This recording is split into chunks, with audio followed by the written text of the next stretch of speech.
আমাকে মেরে ফেলবে। ও আমাকে প্রতিদিন ওর ছেলে মেয়ে দিয়া মানসিক টর্চার করছে এতদিন।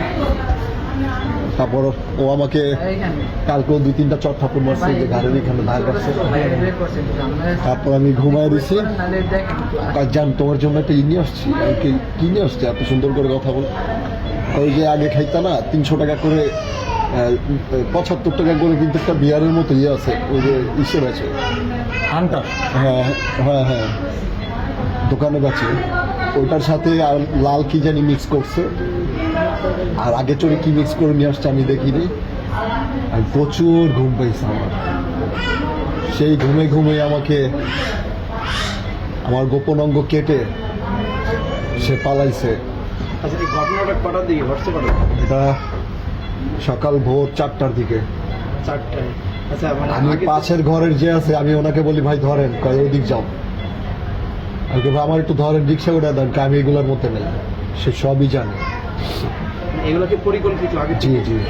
ইমন খান আসছিল, ইমনের ভয়তে ওরা কথা কয় না। খান মাসুদ অনেক প্রভাবশালী। খান মাসুদের ভাতিজা ইমন খান, ও আইসা আর শাওন গাজী, এই 3 জনে মিললে আমাকে মেরে ফেলার প্ল্যানিং করছে ভাই।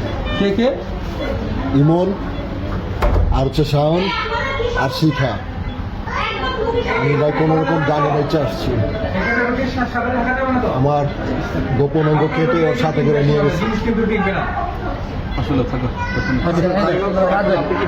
আমার জন্য সবাই দোয়া করবেন। আমি 2022 সালের আগে অনেক ভালো ছিলাম। আমি কিন্তু অনেক ভালো ভালো অভিনয় নিয়ে আমি স্বপ্ন দেখছি। 22 সালের পরে আমার কোনো কন্টেন্ট নেই, কোনো নাটক নেই। শুধু কি জানেন, মানুষের নিন্দা অবহেলা।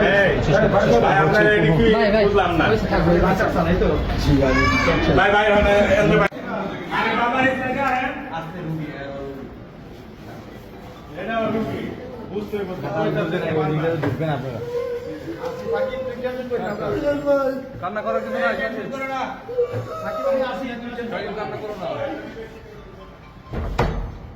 আচ্ছা তুমি সাকিবের ভাই না?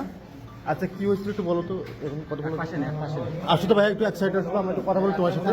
তো দর্শক শ্রোতা আমাদের সামনে আছে জুনায়েদ সাকিবের ভাই, আমরা একটু তার সাথে একটু কথা বলবো। এখান দাও ভাই, এখান দাও। আচ্ছা কি হয়েছিল একটু বলো তো ভাই, আসলে কেন মানে আজকে ঘটনা ঘটলো কেন, মানে কাহিনী একটু বলো তো।